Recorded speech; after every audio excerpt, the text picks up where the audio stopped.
तो थर्मोडायनेमिक्स हम लोग पढ़ रहे थे, नेक्स्ट पोर्शन हम लोग पढ़ेंगे एंथैल्पी। तो एंथैल्पी में सबसे पहले डेफिनेशन लिख लो। It is heat content of a system, it is heat content of a system, it is a thermodynamic state function defined as H is equal to U plus PV। ये define करने का तरीका है, अगर आपको कभी भी एंथैल्पी डिफाइन करनी होगी तो will define it as H is equal to U plus PV। एक थर्मोडायनेमिक स्टेट फंक्शन है और एब्सोल्यूट वैल्यू ऑफ एंथैल्पी हम लोग कैलकुलेट नहीं कर सकते हैं।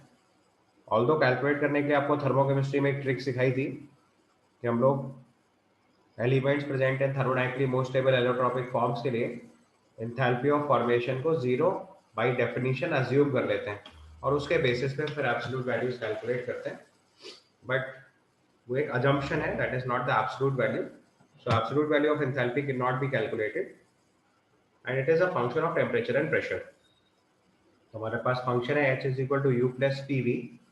अगर आप इसको डिफरेंशिएट करेंगे तो फंक्शन बनेगा DH is equal to DU plus PdV plus VdV।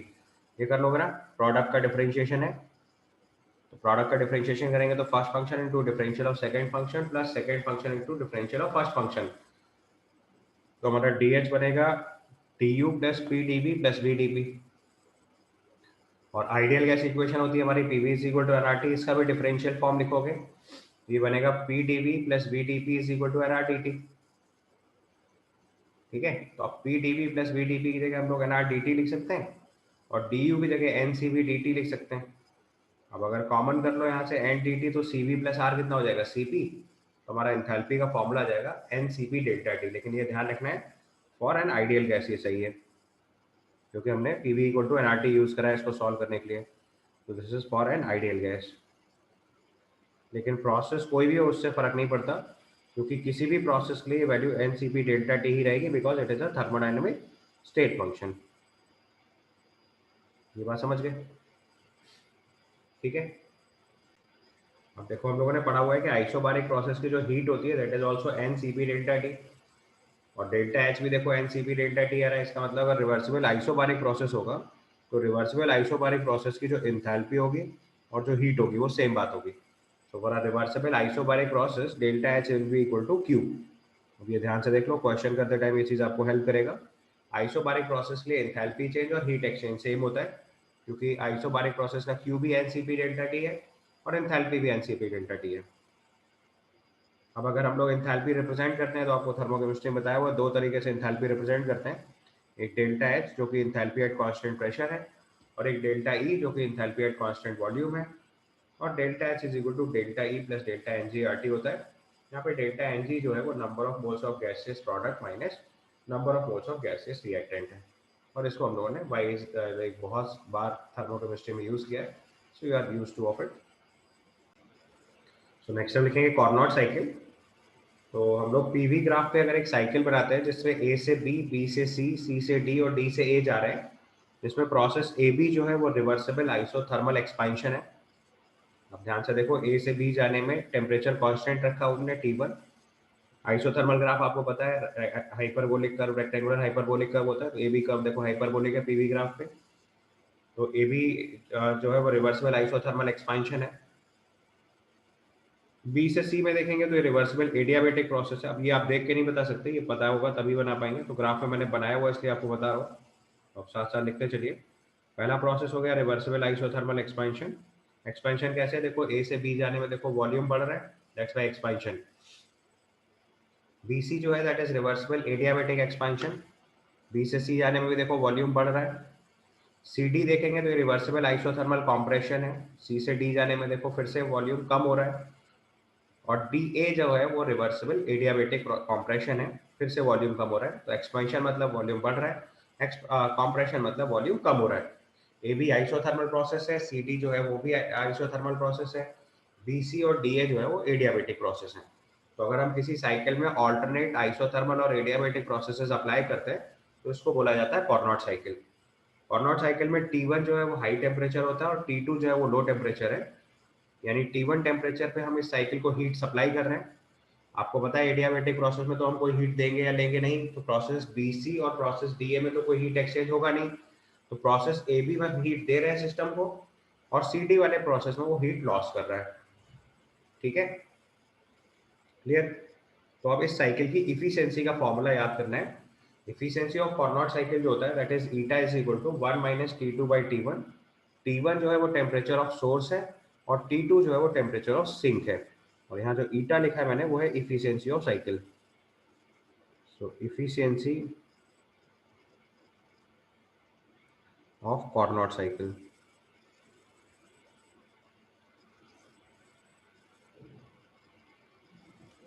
Efficiency of Carnot cycle जो हमारे लिए हो गया that is eta is equal to 1 minus T2 by T1।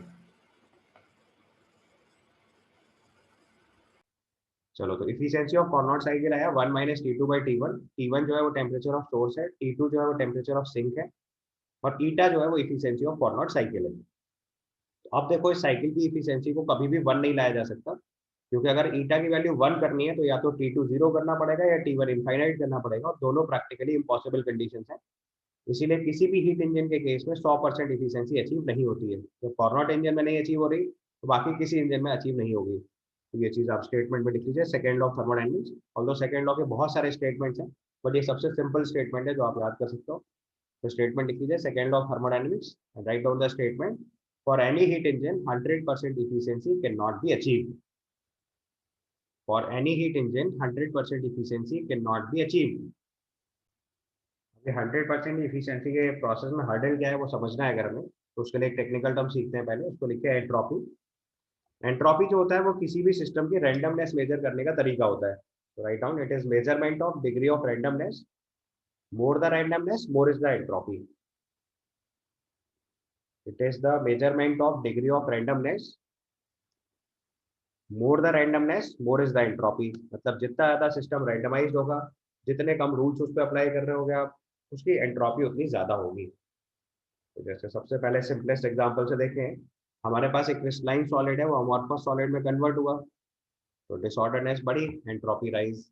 Amorphous solid को लिक्विड में कन्वर्ट करा, फिर से एंट्रोपी राइज। लिक्विड को गैस एट हाई प्रेशर पे ले गए, तब भी entropy rise. Gas at high pressure को गैस एट लो प्रेशर पे ले गए, फिर से entropy rise. Melting of ice में क्या हुआ, आइस से वाटर फॉर्म हुआ, एंट्रोपी इंक्रीजेस। इवेपोरेशन में क्या हुआ, लिक्विड से वेपर बना, एंट्रोपी राइज। एक सॉल्यूट को एक सॉल्वेंट में डिसॉल्व किया और सॉल्यूशन बनाया, entropy rise. Chemical bond formation हुआ, एंट्रोपी डिक्रीज। और एक और प्रोसेस लिख रहे हैं एडजॉर्प्शन, इस प्रोसेस में भी एंट्रोपी डिक्रीज कर रही है। और एक और सर प्रोसेस एक बार entropy boiling of judgement right, कैसे कर रहे हैं वो? जिसको बोलते हैं डेनेचुरेशन, जिसकी वजह से एंट्रोपी राइज कर रही है।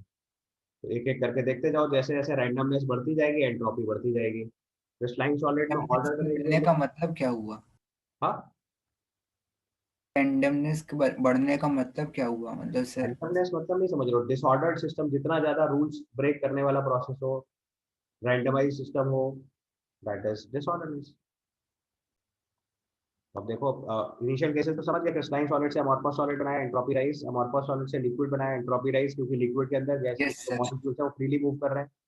गैसेस स्टेट में गए और फ्रीली मूव करने लगे, एंट्रोपी और बढ़ गई।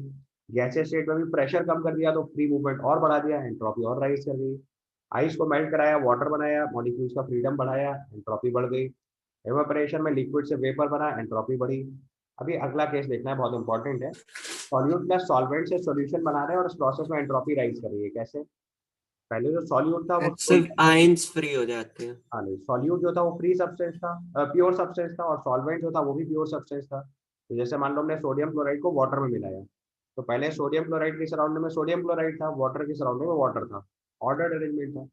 जैसे ही सोल्यूशन बना तो सोडियम क्लोराइड की सराउंडिंग में वाटर आ गया, वाटर की सराउंडिंग में सोडियम क्लोराइड आ गया, डिसऑर्डरनेस बढ़ी, तो एंट्रोपी राइज करेगी।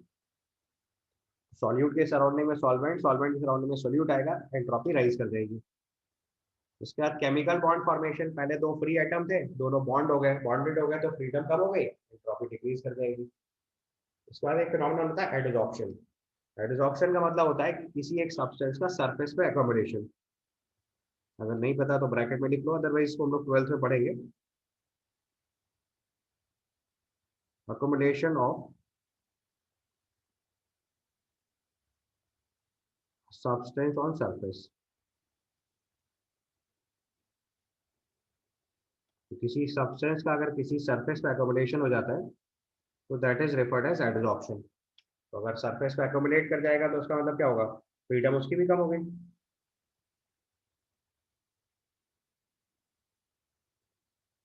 ठीक है, तो accumulation of a substance on the surface is called adsorption. अब ऐसे बॉइलिंग ऑफ एग है, बॉइलिंग ऑफ एग में क्या होता है, ये डीनेचुरेशन प्रोसेस होता है। एग के अंदर पहले कॉम्प्लिकेटेड प्रोटीन जो होती है वो सिंपल प्रोटीन में कन्वर्ट हो जाती है। तो जब कॉम्प्लिकेटेड प्रोटीन सिंपल प्रोटीन में कन्वर्ट होगी तो एंट्रोपी राइज कर जाएगी। तो these are some common examples जो आपके क्वेश्चन में पूछे जाएंगे, तो इनसे एंट्रोपी राइज करेगी। इसके अलावा कुछ जनरल क्वेश्चन भी पूछे जा सकते हैं, जैसे मैंने बोला स्टूडेंट्स अपने असेंबली में अगर क्यू में खड़े हुए प्रॉपर्ली तो उनकी एंट्रोपी कम है, वो प्लेग्राउंड में खेल रहे हैं तो एंट्रोपी बढ़ गई है। आर्मी जो है वो अपने ऑर्डर्ड मोड में मार्च पास्ट कर रही है, that is low entropy case. उसी को रैंडमली दौड़ने का कमांड दे दिया गया, हाई एंट्रोपी केस। समझ गए ना, एंट्रोपी का मतलब डिसऑर्डरनेस बढ़ेगी तो एंट्रोपी हायर होगी, ऑर्डरनेस बढ़ेगी तो एंट्रोपी कम होती जाएगी। नेचुरल टेंडेंसी ऑफ सिस्टम है कि वो अपनी एंट्रोपी बढ़ाना चाहता है। ठीक है, तो किसी भी सिस्टम की जो नेचुरल टेंडेंसी है वो ये है कि वो अपनी एंट्रोपी राइज करना चाहता है, एंट्रोपी कम कोई नहीं करना चाहता। तो एंट्रोपी कम करने का प्रोसेस फोर्स्ड होता है। ठीक है, अब इसको अगर हमें कैलकुलेट करना है मैथमेटिकली तो अपना टर्म लिख लीजिए, entropy is a thermodynamic state function defined as delta S is equal to integral of D Q reversible by T. मतलब जो चेंज हो रहा है उसके लिए उसी सेम चेंज के लिए अगर एक रिवर्सिबल प्रोसेस अप्लाई करा जाए तो उसके अंदर जो हीट एक्सचेंज है उसमें टी से डिवाइड करके अगर इंटीग्रेट कर देते हैं तो दिस गिव्स यू एंट्रोपी। और अब अगर हम इसको सॉल्व करेंगे तो आप सीधे फॉर्मूला लिख लो। अगर किसी को सॉल्व करना है तो डी क्यू की जगह हम लोग फर्स्ट लॉ की वजह से D you plus D W लिख लेंगे, डी डब्ल्यू की जगह पी टी भी लिख लेना, और फिर इंटीग्रेट करेंगे तो हमारा सीधा फॉर्मूला आ जाएगा। Mostly will use this formula. So entropy changes 2.303 nr log of v2 by v1 plus 2.303 ncv log of t2 by t1। और cv की वैल्यू आप जानते हैं r अपॉन गामा माइनस 1 होता है, उसको पुट कर दो तो आपका एंट्रोपी का फॉर्मूला आ जाएगा 2.303 nr log of v2 by v1 plus 1 upon gamma minus 1 into log of t2 by t1। ये हमारे एंट्रोपी निकालने का फॉर्मूला आ गया। तो नेक्स्ट देखो हम लोग निकालेंगे entropy change for vaporisation of liquid. Vaporisation of liquid आप जानते हो आइसोथर्मल प्रोसेस होता है। जब तक लिक्विड पूरा वेपर में कन्वर्ट नहीं हो जाता तब तक वो सिस्टम का टेम्परेचर चेंज नहीं होता है। तो अगर आइसोथर्मल प्रोसेस है तो देखो ऊपर वाले फॉर्मूले में अगर हम T1 equal to T2 put कर देंगे, ठीक है ना, तो हमारे लिए एंट्रोपी चेंज कितना हो जाएगा, ऊपर वाले टेम्परेचर में यहाँ पे देखो क्यू रिवर्सिबल बाई टी जो है उसमें टेम्परेचर कांस्टेंट है तो इंटीग्रेशन के बाहर आ जाएगा, तो डेल्टा एस की वैल्यू क्यू बाई टी आ जाएगी सीधे सीधे। और इस प्रोसेस में हीट कितनी सप्लाई करी है, वेपराइज एंथैल्पी ऑफ वेपराइजेशन के बराबर। तो हमारा एंट्रोपी ऑफ वेपराइजेशन आएगा enthalpy of vaporization upon boiling point. And similarly अगर हम entropy change for melting of solid निकालेंगे तो ये डेल्टा एस फ्यूजन आ जाएगा। फ्यूजन के केस में ये enthalpy of fusion upon melting point हो जाएगा। तो आप ऐसे वेपराइजेशन और मेल्टिंग के लिए अगर आपको कभी एंट्रोपी निकालनी पड़ेगी तो एंट्रोपी ऑफ वेपराइजेशन होगा enthalpy of vaporization upon boiling point, और एंट्रोपी ऑफ मेल्टिंग आ जाएगा entropy of fusion is equal to enthalpy of fusion upon melting point. ठीक है, सो नेक्स्ट हम लिखेंगे spontaneous and non spontaneous processes. तो सबसे पहले स्पॉन्टेनियस प्रोसेस लिखिए, spontaneous processes are those which takes place by their own। Spontaneous processes are those which takes place by their own, and non-spontaneous processes are those which don't takes place by their own। मतलब ऐसे processes जो अपने आप होते हैं उनको spontaneous बोलते हैं, और जो अपने आप नहीं होते हैं वो नॉन स्पॉन्टेनियस होते हैं। फॉर एग्जाम्पल, अगर स्पॉन्टेनियस प्रोसेस का एग्जाम्पल देखना है तो flow of water from high altitude to low altitude. Himalaya से वाटर फ्लो करके ओशन तक जाता है, फ्री ऑफ कॉस्ट जा रहा है, स्पॉन्टेनियस प्रोसेस है, हमें करने की जरूरत ही नहीं है क्योंकि वाटर हाई ऑल्टीट्यूड से लो ऑल्टीट्यूड तक नेचुरली फ्लो करता है। Spontaneous process. Diffusion of gases है, जैसे स्पॉन्टेनियस प्रोसेस, आपने परफ्यूम स्प्रे करा वो अपने आप पूरे रूम में अपने आप स्प्रेड कर जाएगा। Melting of ice at room temperature, आप आइस को ट्रे को फ्रिज से बाहर निकाल के रख दो, थोड़ी देर बाद अपने आप मेल्ट हो जाएगी, स्पॉन्टेनियस प्रोसेस। इसके बाद एवेपोरेशन ऑफ अ लिक्विड, आप जानते हो किसी भी लिक्विड को बस रूम में रख दो तो धीरे धीरे एवेपोरेट होता रहेगा। ठीक है, बस मेल्टिंग पॉइंट के ऊपर का टेम्परेचर होना चाहिए। आप फ्रिज में भी पानी रख दो तो भी एवेपोरेट होता रहेगा, बस मेल्टिंग पॉइंट के ऊपर का टेम्परेचर होगा, evaporation will takes place. These all process are spontaneous. ऐसे आप कितने भी एग्जांपल ले सकते हो। दूसरी कैटेगरी है non spontaneous process. Non spontaneous process मतलब जो अपने आप नहीं होते, जैसे flow of water from low altitude to high altitude. अगर हमारे पास ग्राउंड फ्लोर पे वाटर है और हमें से टॉप फ्लोर पे पानी चाहिए तो इसके लिए मोटर लगानी पड़ेगी, ये फ्री में नहीं होगा, इसके लिए पैसे लगेंगे। Flow of heat from low temperature to high temperature, अगर आपको हीट कभी भी लो टेम्परेचर से हाई टेम्परेचर की तरफ फ्लो करानी है, ये नॉन स्पॉन्टेनियस प्रोसेस होगा, अपने आप ऐसा कभी नहीं होता। हीट हमेशा हाई टेम्परेचर से लो टेम्परेचर की तरफ फ्लो करेगी। अब जैसे आपको इसका सबसे सिंपलेस्ट एग्जांपल बताता हूँ, हम लोग एसी यूज करते हैं, तो अगर इसमें फर्स्ट लॉ अप्लाई करोगे तो आपको कभी सेटिस्फैक्ट्री जवाब मिलेगा ही नहीं, क्योंकि एसी क्या करता है हमारा, एसी रूम की हीट को पुल करके बाहर थ्रो करता है, तो हमने सराउंडिंग को हीट दी, तो एक्चुअली में तो उसके पैसे मिलने चाहिए थे, तो वो तो मिलते नहीं है, हमें अपने एसी चलाने के पैसे और देने पड़ते हैं। क्यों ऐसा? क्योंकि आप हीट जो है वो लो टेम्परेचर से उठा के हाई टेम्परेचर भेज रहे हैं। समझ आया? दूसरा एग्जांपल, जैसे सपोज करो हमें समर्स में गर्म पानी चाहिए, तो it is free of cost, because इतना हाई टेम्परेचर होता है कि हमारा वाटर टैंक ऐसे ही हीट अप हो जाता है। कोई भी बोलेगा मुझे गर्म पानी चाहिए, तो आप बोलोगे जाके बस टैप ऑन करो, गर्म ही पानी आ रहा है। बट इसका उल्टा वो बोलते हैं अभी ठंडा पानी चाहिए, तो फ्रिज चालू करनी पड़ेगी या रेफ्रिजरेशन यूनिट चलानी पड़ेगी, उसके पैसे लगेंगे। इसका उल्टा विंटर्स में कोई बोले ठंडा पानी चाहिए, फ्री है, आप बोलो भैया बस टैप खोलो, तुम्हारे लिए ठंडा ही पानी है एकदम चिल्ड। और इसका उल्टा बोल देने थोड़ा गुनगुना पानी चाहिए, तो क्या करना पड़ेगा, बॉयलर लगाना पड़ेगा, कॉस्टिंग आएगी। समझ आया? तो स्पॉन्टेनियस मतलब जो नेचुरली होते हैं या अपने आप हो जाते हैं, नॉन स्पॉन्टेनियस मतलब जिनको करवाने के लिए आपको कॉस्ट बियर करनी पड़ती है, या नहीं होते हैं, दोनों तरीके हैं। अब क्वेश्चन आता है कि हम कैसे डिसाइड करेंगे कि कोई भी प्रोसेस स्पॉन्टेनियस होगा या नहीं होगा, तो उसके लिए कंडीशन होती है, तो अगला टर्म लिखेंगे condition for spontaneity. Next term लिखिए condition for spontaneity. So a process can be spontaneous either by decrease of enthalpy or increase of entropy। मतलब या तो हम एनर्जी डिक्रीज करा रहे हो सिस्टम की, तो प्रोसेस स्पॉन्टेनियस होगा, यानी हीट लॉस करा रहे हो, या फिर एंट्रोपी सिस्टम की बढ़ा रहे हैं तो भी एक प्रोसेस फीजिबल हो जाएगा। So to decide whether process is spontaneous or non-spontaneous, another thermodynamic function known as Gibbs free energy was introduced, relating enthalpy and entropy। क्योंकि दो फैक्टर पे डिपेंडेंट हो गया स्पॉन्टेनिटी, एक तो एंथैल्पी पे, एक एंट्रोपी पे। अगर सिस्टम की एंथैल्पी डिक्रीज करेगी तो वो स्पॉन्टेनिटी की तरफ जाएगा, सिस्टम की एंट्रोपी बढ़ाएंगे तो वो स्पॉन्टेनिटी की तरफ जाएगा। अब इन दोनों टर्म को रिलेट करने के लिए हमने एक नया थर्मोडायनेमिक फंक्शन इंट्रोड्यूस करा, जिसको बोलते हैं गिब्स फ्री एनर्जी, और इससे हम डिसाइड करते हैं कि सिस्टम स्पॉन्टेनियस होगा या नहीं होगा। तो इसकी बात पहले आप नोट कर लीजिए। अब देखो जो गिब्स फ्री एनर्जी है उसको हम लोग डिफाइन करते हैं G is equal to H minus T S से, मैथमेटिकल टर्म है। So Gibbs free energy is defined as G is equal to H minus T S. Differentiate करोगे तो D G is equal to D H minus T D S minus S D T.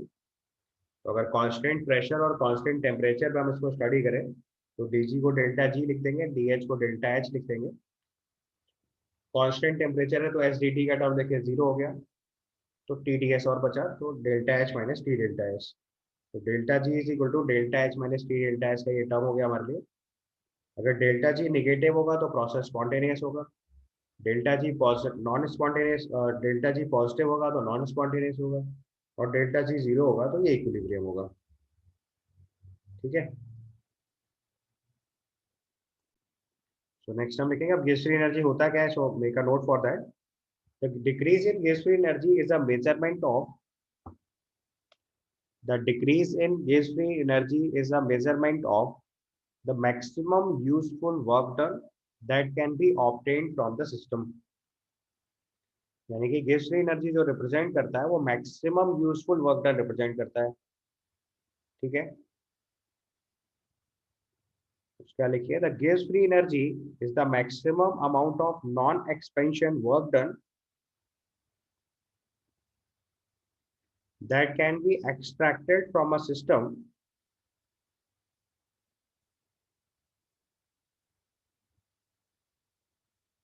and this maximum can be attained only in the completely reversible process। The decrease in gas free energy is a measurement of the maximum useful work that can be obtained from a system. The gas free energy is the maximum amount of non-expansion work done that can be extracted from a system, and this maximum can be obtained only in a completely reversible process। इसी को simple term में लिखना है तो लिख लीजिए, the free energy of a reaction in a chemical analog of the potential energy of a mechanical system. तो mechanical system में जो चीज़ हम पोटेंशियल एनर्जी से डिसाइड करते हैं, केमिकल सिस्टम्स के लिए वही चीज़ फ्री एनर्जी से डिसाइड होती है। तो free energy of a reaction is the chemical analog of potential energy of a mechanical system. ठीक है, तो जैसे कोई मैकेनिकल सिस्टम है उसकी पोटेंशियल एनर्जी डिक्रीज करती है तो वो स्टेबिलिटी की तरफ जाता है, वैसे ही किसी भी केमिकल सिस्टम की अगर फ्री एनर्जी डिक्रीज करेंगे तो वो स्टेबिलिटी की तरफ जाएगा। ठीक है, अब इस बात को अगर हम चार टर्म से डिफाइन करें, क्योंकि आपको पता है कि डेल्टा एच और डेल्टा एच से हम इसको रिलेट कर रहे हैं, तो अगला टर्म लिख लीजिए, condition of spontaneity with delta H and delta H. आपको इक्वेशन पता है, delta G is equal to delta H minus T delta H. तो देखो चार पॉसिबिलिटी है, रिएक्शन एंडोथर्मिक हो delta H positive, entropy increase कर रही हो डेल्टा एच पॉजिटिव। तो अब देखो मैंने आपको समझाया कि डेल्टा एच पॉजिटिव हुआ और डेल्टा एच भी पॉजिटिव हुआ, तो डेल्टा जी की वैल्यू पॉजिटिव आएगी कि नेगेटिव आएगी ये कंफर्म नहीं कर सकता, इट कैन बी पॉजिटिव और negative depending upon the case. It can be positive और negative depending upon the case. Why is that so? क्योंकि कौन सी वैल्यू ज्यादा है इसके ऊपर फर्क पड़ेगा। तो अब अगर इस प्रोसेस की स्पॉन्टेनिटी चेक करनी है तो ये स्पॉन्टेनियस हो सकता है हाई टेम्परेचर पे। कैसे? अगर टेम्परेचर ज़्यादा कर देंगे तो टी डेल्टा एच के नेगेटिव होने के चांसेस बढ़ जाएंगे, तो वो डेल्टा एच को ओवरकम कर सकता है। अदरवाइज ये प्रोसेस स्पॉन्टेनियस भी हो सकता है, नॉन स्पॉन्टेनियस भी हो सकता है, depending upon the condition. High temperature पे इसके स्पॉन्टेनियस होने के चांसेस ज़्यादा है और लो टेम्परेचर पे इसके नॉन स्पॉन्टेनियस होने के चांसेस ज़्यादा है। दूसरी पॉसिबिलिटी देखी जाए तो हमने डेल्टा एच नेगेटिव लिया और डेल्टा एच भी नेगेटिव लिया। अब दोनों टर्म नेगेटिव हैं तो डेल्टा एच तो फेवर कर रहा है स्पॉन्टेनिटी को, लेकिन डेल्टा एच अपोज कर रहा है स्पॉन्टेनिटी को, तो इसकी वैल्यू फिर से पॉजिटिव या नेगेटिव आ सकती है। अब कैसे पता चलेगा? अब स्पॉन्टेनिटी जो है वो लो टेम्परेचर पे आएगी। कैसे? ये टर्म नेगेटिव है और ये पॉजिटिव बन रहा है, तो एक नेगेटिव में एक पॉजिटिव ऐड करके नेगेटिव लाना है, इसका मतलब डेल्टा एच की वैल्यू टी डेल्टा एच से ज़्यादा होनी चाहिए। तो अगर हम टेम्परेचर कम करेंगे तो प्रोसेस स्पॉन्टेनिटी की तरफ जाएगा, टेम्परेचर ज़्यादा करेंगे तो नॉन स्पॉन्टेनिटी की तरफ जाएगा। चौथा केस देखो, अगर डेल्टा एच नेगेटिव और डेल्टा एच पॉजिटिव है, तो इस केस में डेल्टा जी हमेशा नेगेटिव आएगा। ऐसा प्रोसेस ऑलवेज स्पॉन्टेनियस है। क्यों? सिस्टम की एनर्जी भी घट रही है और एंट्रोपी भी बढ़ रही है, दोनों चीजें फेवर कर रही है। और इसका उल्टा, अगर सिस्टम का डेल्टा एच पॉजिटिव है और डेल्टा एच नेगेटिव है, तो इस केस में डेल्टा जी हमेशा पॉजिटिव आएगा। ऐसा सिस्टम हमेशा नॉन स्पॉन्टेनियस होगा। तो ये आपकी कंडीशन ऑफ स्पॉन्टेनिटी हो गई है, तो नोट कर लीजिए प्रॉपर्ली। सो नेक्स्ट लॉ लिखेंगे, third law of thermodynamics. Third law of thermodynamics को हम लोग नस्ट हीट थ्योरम भी बोलते हैं। It is also known as Nernst heat theorem. उसमें दो तीन स्टेटमेंट है जो एक एक करके लिख लीजिए। पहले पॉइंट में लिखिए, all the substances have same heat capacity at 0 kelvin. All the substances have same heat capacities at 0 kelvin. दूसरे पॉइंट में लिखिए, heat capacity of every system is 0 at 0 kelvin. All the substances have zero heat. All the substances have same heat capacity at 0 Kelvin. Heat capacity of every substance is 0 at 0 Kelvin. और उसका जो सबसे important use है जिसके लिए हमने law पढ़ा है हमारे कोर्स के हिसाब से, वो ये है कि 0 केल्विन टेम्परेचर पे किसी भी परफेक्टली क्रिस्टलाइन सॉलिड की एंट्रोपी 0 होती है, और इसकी वजह से हम absolute value of entropy calculate कर सकते हैं। हम absolute value of internal energy calculate नहीं कर पा रहे थे, absolute value of enthalpy calculate नहीं कर पा रहे थे, लेकिन absolute value of entropy calculate की जा सकती है with the help of third law of thermodynamics. ठीक है, सो write down, entropy of perfectly crystalline solid is 0 at 0 Kelvin. With this law, we can get absolute reference point for determination of entropy. Sir थोड़ा सा ए और B में confusion हो रहा है, एक बार बता दीजिए। Statement and nothing else. आपको third law, law is experimentally verified. Law is not something which sir ये is जैसे ए वाला पॉइंट लिखा हुआ है, all substances have same heat capacity at 0 kelvin, और दूसरा पॉइंट है heat capacity of every substance is 0 at 0 kelvin. अभी तो सबकी सेम है। सर ये दोनों पॉइंट एक दूसरे से रिलेट थोड़ा नहीं कर रहे। सारे सब्सटेंसेस की हीट कैपेसिटी सेम है और सब जीरो है, तो एक ही बात तो हुई। 0 केल्विन टेम्परेचर पे हर सब्सटेंस की हीट कैपेसिटी सेम है और वो जीरो है, ऐसे समझ लो। अगर दोनों एक साथ लिखने तो एक साथ लिखने। मेनली जो आपको ये लॉ पढ़ना है वो सिर्फ एक पॉइंट ऑफ व्यू से पढ़ना है कि 0 केल्विन टेम्परेचर पे परफेक्टली क्रिस्टलाइन सॉलिड की एंट्रोपी 0 होती है, इसकी हेल्प से हम एंट्रोपी का एब्सोल्यूट वैल्यू कैलकुलेट कर सकते हैं। और अगर इसको कैलकुलेट करना है तो आपको एंट्रोपी का फॉर्मूला सिखाया था, इंटीग्रल ऑफ dq/t। टेम्परेचर 0 से T1 अप्लाई करो, एंट्रोपी 0 से S1 अप्लाई करो, तो यहाँ से आप टेम्परेचर T1 पे एब्सोल्यूट एंट्रोपी S1 कैलकुलेट कर सकते हैं। This is the application of third law of thermodynamics and this completes your thermodynamics also.